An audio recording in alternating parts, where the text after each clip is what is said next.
Olá, pessoal, tudo bem? Vocês são muito bem-vindos aqui. Essa é a nossa terceira aula do curso de extensão Uma História de Imigração, os alemães do Volga no Paraná. E hoje nós vamos entrar já na contextualização do nosso tema, né? E se você não viu a aula anterior, eu convido para que você dê um pulinho lá no vídeo anterior, que está postado, que é o referencial metodológico, para mostrar como que nós vamos aí abordar o nosso tema, como nós vamos abordar nossa pesquisa, tá? Então, já para iniciarmos, eu quero compartilhar com vocês, os nossos slides.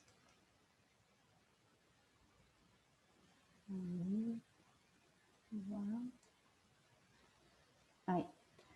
Catarina Grande. Aula 3, a ascensão da imperatriz de todas as Rússias.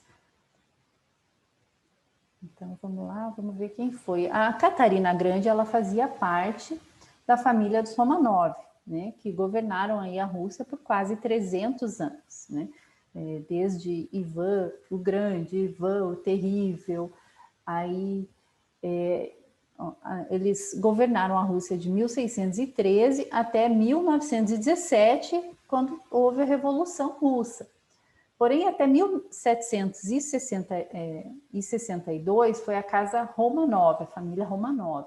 A partir de 1762 foi a família Rosácia-Gottorp-Romanov, que era a família Romanov e também os descendentes ali de Pedro III e Catarina, que vieram da Prússia. Daí a ligação de Catarina com a Prússia. A Rússia tem uma forte ligação ali com a Alemanha, desde antes mesmo de Catarina. Muitos alemães já faziam parte da nobreza, já faziam parte ali do Império Russo, né? Então, o Pedro III, ele foi czar. O Pedro III, ele era czar da Rússia, casado com Catarina. Ele foi czar por 6 meses no período de 1762, tá? Ele viveu de 1728 a 1762. Ele é neto de Pedro o Grande. Pedro o Grande, porque Pedro o Grande foi que revolucionou a Rússia naquela época. A Rússia antes de Pedro o Grande, né, avô de Pedro III, a Rússia era muito pouco evoluída, digamos assim, em comparação com o mundo ocidental, né? Então, o Pedro o Grande, ele vai até a França, ele vai até a Holanda, que ele gostava muito, e lá ele observa o progresso, ele observa a sociedade, os grandes palácios. Aí ele constrói São Petersburgo para ter também seu grande palácio e promove grandes mudanças ali na Rússia. A czarina Isabel, né? Ela é filha de Pedro o Grande, então ela era chamada também de Rainha Elizabeth. Alguns escritos, algumas histórias, a Rússia, você vai ouvir Rainha Elizabeth da Rússia, era a czarina Isabel. Ela era tia de Pedro III, tá? Ela manda chamar, na verdade, quando ela era solteira, ela não tinha herdeiros, então ela manda chamar Pedro III, lá da Prússia, para ser nomeado seu herdeiro, tá? E ser ali seu sucessor no Império Russo. Porque ela tinha medo em que a casa Romanov perdesse ali a sua linha de sucessão, justamente porque Ivan IV, que ela mantinha em cativeiro, para que não viesse de repente ter um golpe de governo ali e tal contra ela, ela precisava de um herdeiro. Então ela chama o Pedro III para a Rússia e nomeia seu herdeiro. E para casar-se com ele, a Isabel também vai e chama a Catarina, né, que era prima de segundo grau de Pedro III. Então, a Catarina era de uma família também da nobreza, porém não era uma família de muito destaque. não era uma família assim muito rica, na verdade eles estavam passando até por problemas econômicos, tá? Mas Catarina ela era muito estudada, a mãe dela preparou ela para que ela casasse, como era feito com as princesas e com as mulheres da nobreza, mas ela ia além, ela gostava muito das ideias iluministas e ela era muito estudada. E Isabel gostou dela e chamou ela para que casasse com Pedro. Então, Catarina, na época, Sofia, vai até a Rússia, se converte à Igreja Ortodoxa e é batizada Catarina, tá? Bem, antes aí de Pedro morrer, durante aí o reinado do Pedro III, então Isabel morre, Pedro III assume, né? Tem um reinado curto de 6 meses, mais ou menos. Ele é nomeado rei em janeiro, em junho, mais ou menos, ele deixa o poder. Só que durante esse período aí, desses 6 meses, ele promoveu algumas mudanças, justamente aí no exército. Ele mudou o uniforme do exército. O exército usava aí, ele fez com que o exército usasse o uniforme prussiano. Ele admirava muito a Prússia, então ele fez com que o exército usasse o uniforme prussiano, também adotasse certas técnicas de guerra, certas técnicas do exército prussiano. Isso desagradou o exército, e ele também adotou algumas medidas econômicas e sociais, algumas mudanças que desagradou a nobreza. Então ele fez alguns inimigos durante esses 6 meses, o que facilitou a vida de Catarina, que já não via ele como um grande legislador. E ela, quando ela foi para a Rússia, ela passou a amar a Rússia, a ter a Rússia como a sua mãe, a sua terra. Então ela queria uma Rússia diferente. Como eu falei, ela tinha ideias iluministas e ela via a Rússia, via Pedro como alguém que não tinha condições de governar a Rússia, e ela tem a ideia de tomar o poder e tem ali muitos aliados. Ela consegue ali em São Petersburgo. Então, em 1762, Catarina dá um golpe, né? E ela aproveita uma viagem de Pedro III, e durante essa viagem ela é proclamada a rainha, czarina. E algum pouco tempo depois, o Pedro é morto pela sua própria guarda, né? E ela fica de fato sendo a czarina. E era muito comum na Rússia, assim, quando o imperador morria, a esposa se tornava de fato quem governava ali o país, tá? Então ela se torna, alguns ainda chamam ela de usurpadora ainda, mas ela tinha de fato o direito de ser imperatriz. Então vamos em frente.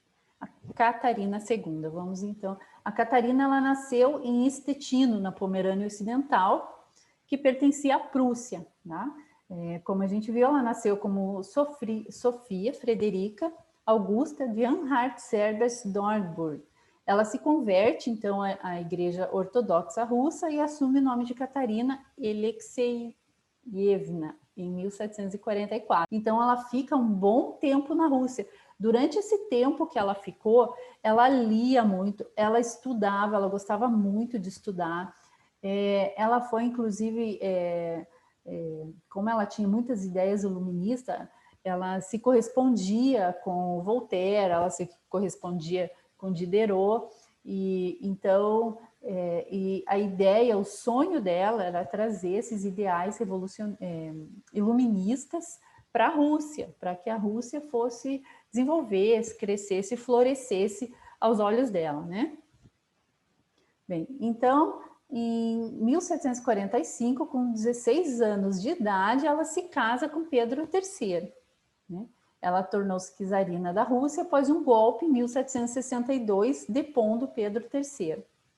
Ela tinha um grande apreço pelas ideias iluministas, né? Aqui nós citamos Diderot, Montesquieu e Voltaire, né? Os três grandes escritores aí da primeira enciclopédia.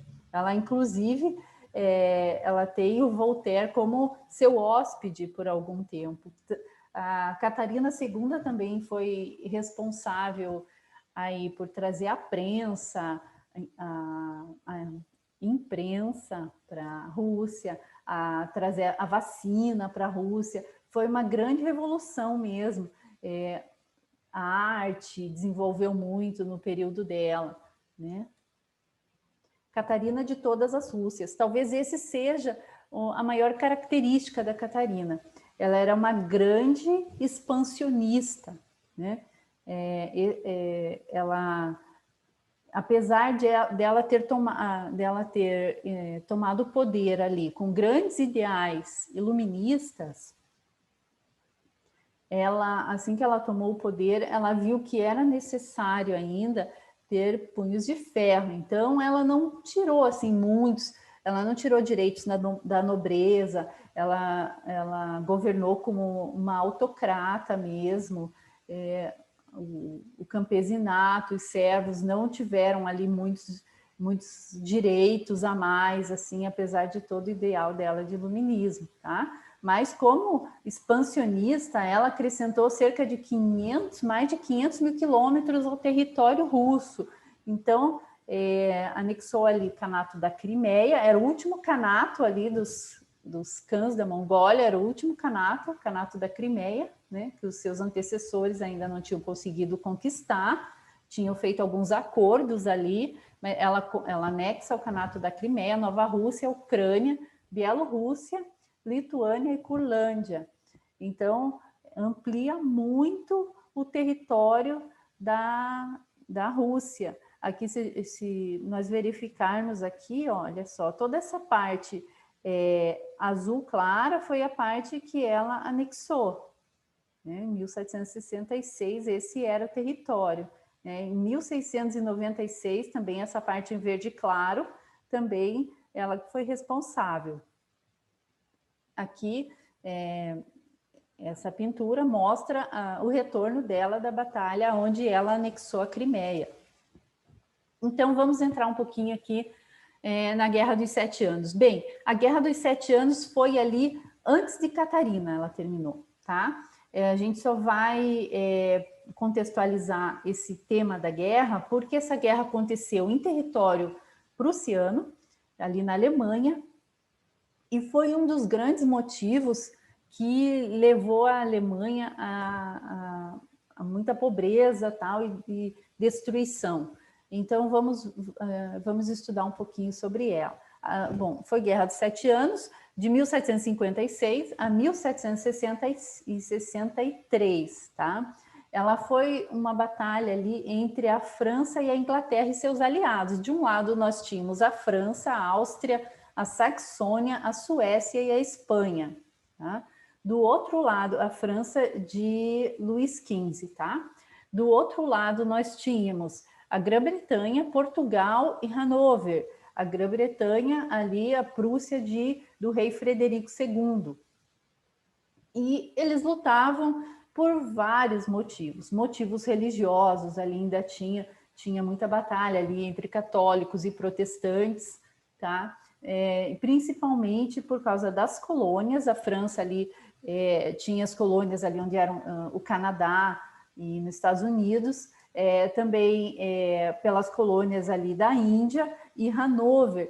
Hanover era uma parte ali anexada pela Grã-Bretanha junto com a Prússia, e foi ali um dos motivos da Guerra dos 7 Anos, pelo território de Hanover, tá? E, bom, a guerra envolveu também Rússia, Prússia, Áustria, Portugal e Espanha, cada um defendendo seus interesses e seus aliados, né? Essa guerra ela foi tida ali como um prenúncio da Primeira Guerra Mundial. Ao final da Guerra dos 7 Anos, nós observamos que começou a formação dos grandes impérios, tá? O Império Alemão, a França já era um grande império, a Grã-Bretanha, né? Então, os grandes impérios e seus aliados ali do jogo político e já foi se formando, já foi se fomentando ali para o que viria a ser lá na frente a Primeira Guerra Mundial. Não que ali tenha dado início de forma nenhuma, foi muito tempo antes, mas foi um prenúncio, foi considerado também como o primeiro grande conflito mundial, né? Que várias nações se uniram em blocos para lutar pelos seus interesses. As consequências dessa guerra: a França perde vários territórios, inclusive no Canadá, né? A Prússia emerge como uma potência europeia, né? Até então, nós tínhamos lá o Sacro Império Romano Germânico, da qual a Prússia fazia parte, e também a Saxônia, e vários... o Sacro Império Romano Germânico, ele era ali formado por vários ducados, vários reinos, então tinha vários senhores feudais e romano-germânico, porque desde lá de Carlos Magno era Roma que outorgava o poder ao imperador, tá? Então, mas era quando se fala em Sacro Império Romano Germânico, era formado por muitos territórios ali independentes, digamos assim. E a Prússia surgiu como uma potência, né? E a Inglaterra foi a grande vencedora, tornando-se mais poderosa, firmando seu poder lá na Índia e seus territórios também na América do Norte. E essa vitória da Grã-Bretanha e seus aliados foi possível justamente porque Pedro III, antes de deixar o poder na Rússia, muda de lado. Ele estava do lado da França, na verdade, a sua antecessora, Isabel, estava do lado da França, e ele, por ser da Prússia e por ter afinidade com Frederico II, ele sai da guerra, ele se ausenta da guerra, e aí a Grã-Bretanha conseguiu aí a vitória, senão o resultado teria sido diferente, porque a Prússia já não tinha mais, Frederico II relata, inclusive, que ele não tinha mais condições de batalha, tá?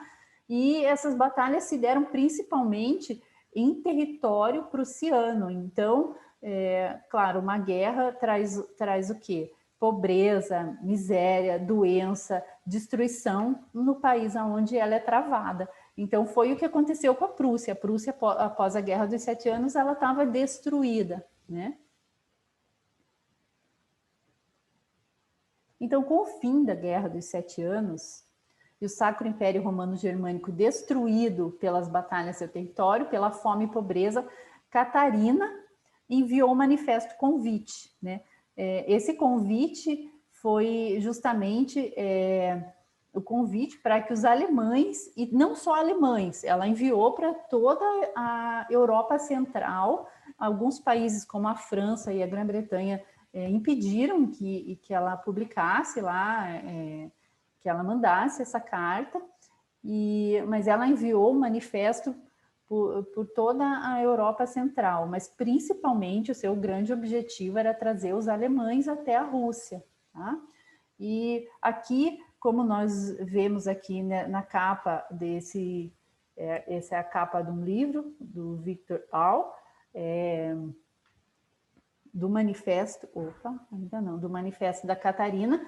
O manifesto ele era fixado nas cidades, nas pequenas cidades, e no campo, onde as pessoas não conseguiam, não sabiam ler, né? Ela mandou emissários para que lessem o manifesto e chamassem lá todos que tivessem interessados em ir até a Rússia, colonizar a região do Baixo Volga, né?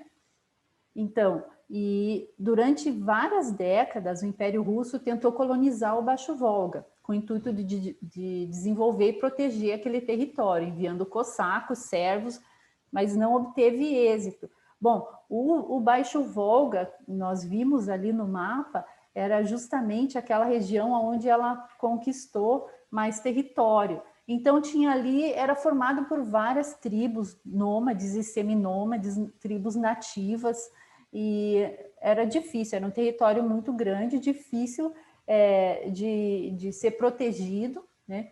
E difícil de guardar suas fronteiras, e era uma terra inóspita, uma terra, era muito território e inexplorado. Então, ela queria o desenvolvimento daquela região, ela queria... então, e ela não chama apenas lavradores, agricultores, ela chama também várias pessoas que tinham seus ofícios, que ela queria levar fábricas, desenvolver de várias formas o território, não apenas a agricultura.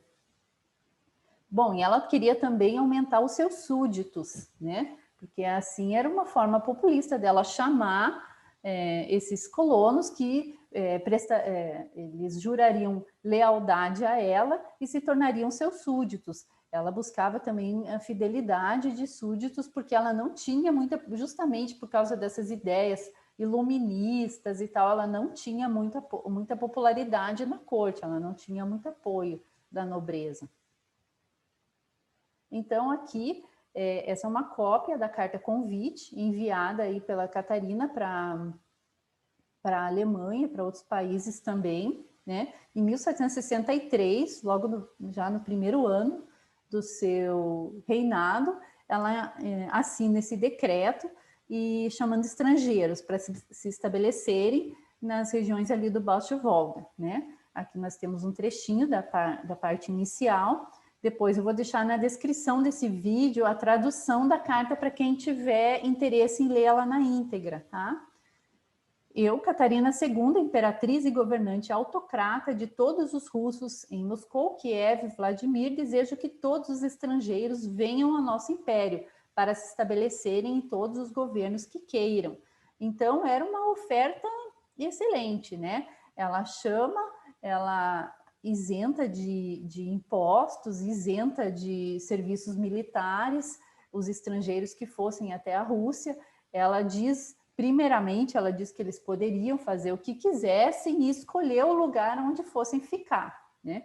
E ela enaltece a Rússia, diz que é uma terra de riquezas, grandes riquezas naturais e minerais, prontas para ser descobertas, né, e exploradas. Então, isso imagina, um povo que estava na miséria, que tinha tido lá o seu território todo destruído, como tinha acontecido lá com a Prússia, com a Guerra dos 7 Anos, que tinha acabado de terminar, foi um alento, né? Foi assim, eles imaginavam que seria um novo começo, né? Então, esse marketing que Catarina, não querendo ser anacrônica, né? Mas essa propaganda que Catarina fez da Rússia acabou chamando muitos alemães realmente para as regiões ali do Baixo Volga. Recrutando colonos. Bem, aqui nós temos um mapa da Europa Central, mostrando aqui essas partes aqui. Em vermelho foi todas as regiões da onde os imigrantes saíram e aonde ela enviou os comissários, tá? Nem em todos os lugares esses comissários que ela enviou para chamarem aí os alemães, eles foram bem vistos, tá? Mas ela chamou ali, ela enviou muitos comissários, aonde eles se estabeleciam, e esses comissários, eles não eram do governo, eles eram pagos por ela, mas eles tinham a sua própria empresa, então eles recebiam um valor do governo russo por colono, e esse valor era para custear aí a viagem do colono, mas eles acabavam lucrando também bastante com isso. Isso fez com que, com o passar do tempo, ela enviasse aí representantes do governo, embaixadores, para que pudessem levar esses colonos até a Rússia. Então, aqui, nós colocamos aqui mais algumas promessas. Dentre as promessas descritas no manifesto, estava a isenção de serviço militar, como havíamos falado, liberdade religiosa, o que era muito importante naquela época, que era uma coisa que praticamente não existia. Então, o súdito ele tinha que ter a religião do governante, geralmente, Se ele tinha uma outra religião, geralmente ele não era bem visto, então onde o rei era católico, geralmente tinha perseguição de protestante, e nessa região ali da Europa Central tinha muito protestante, também judeus, e então tanto judeus quanto protestantes foram para lá. Ela prometeu isenção de impostos por 30 anos e terras cedidas sem custos e despesas com a viagem paga pelo governo russo. Então, gente, olha, a promessa, né, para quem não estava sem nada, passando fome, foi uma promessa de esperança mesmo, né? Então, em terras germânicas não tinha um governo central, isso facilitou a vida da Catarina. Eram divididos, como eu falei, em ducados, condados e principados, e alguns deles não tinham restrições que impedissem seus súditos de imigrar. Alguns não permitiam, outros já permitiam. Então, isso gerou assim, uma saída em massa mesmo da Prússia. Recrutando colonos. A embaixada russa na Alemanha nomeou comissários a fim de recrutar os colonos, estabeleceu postos em alguns ducados para o recrutamento e o envio dos colonos. Eles não poderiam ser idosos, desculpa o erro do português ali, gente, não poderiam ser idosos e nem pessoas incapazes de trabalhar, como agricultores ou artesãos.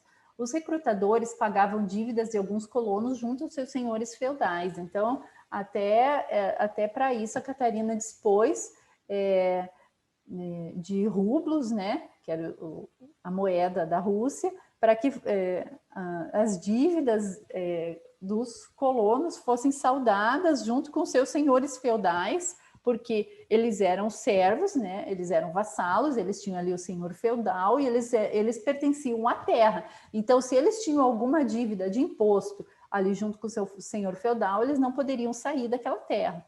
Então, a Catarina providenciou que dívidas fossem pagas para que eles pudessem sair até a Rússia.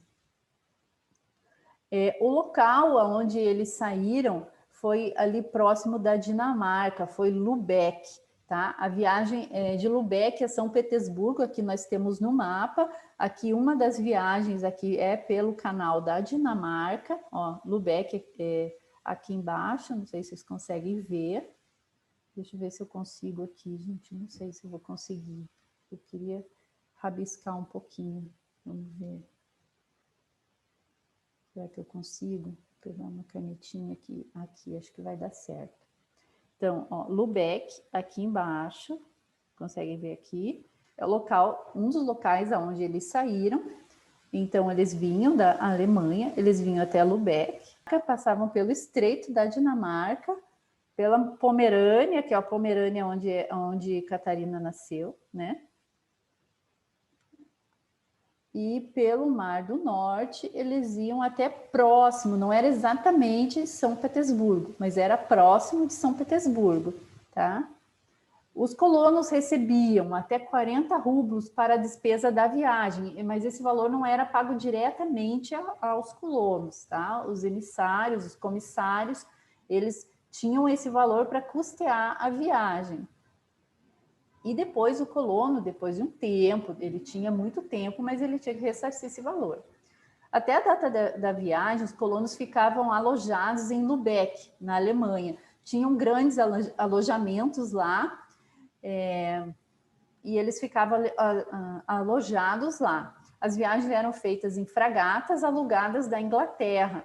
Mesmo assim, ó, eram viagens muito difíceis, muito penosas, e justamente esses comissários particulares, os que não eram enviados do governo, eles cobravam a mais. Então, eles ganhavam também pelo tempo em que eles permaneciam lá na viagem, então eles atrasavam a viagem, para que eles pudessem receber mais dinheiro, tá? Olha só, mais de 4.000 imigrantes morreram durante a viagem, justamente porque eles esperavam, em geral, a primavera para viajar, porque era impossível atravessar aqui o canal no inverno, mas ainda assim era muito frio. Então, muitos morreram durante essa viagem, né? Essas fragatas, elas não eram tão grandes assim, Então, ia cerca de 100 a 200 pessoas em cada fragata e viajava em condições insalubres, né? A viagem era para ser curta, era uma viagem para durar poucos dias, mas a viagem geralmente chegava a durar até 2 meses, justamente por causa desses comissários particulares que queriam ganhar com isso, ganhar em cima dos colonos e atrasavam aí a viagem. Bem, pessoal, então é isso aí. Por hoje é isso aí. Nós chegamos ao final dessa aula, levamos aí os colonos até a Rússia, né? Nós vamos ver na próxima aula como que se deu ali a ida deles até as colônias e a formação das colônias, como que elas foram formadas, quais os critérios que foram utilizados. Eu agradeço a participação de vocês nessa aula de hoje e aguardo vocês na próxima aula, tá? Então, até lá, um abraço e até lá.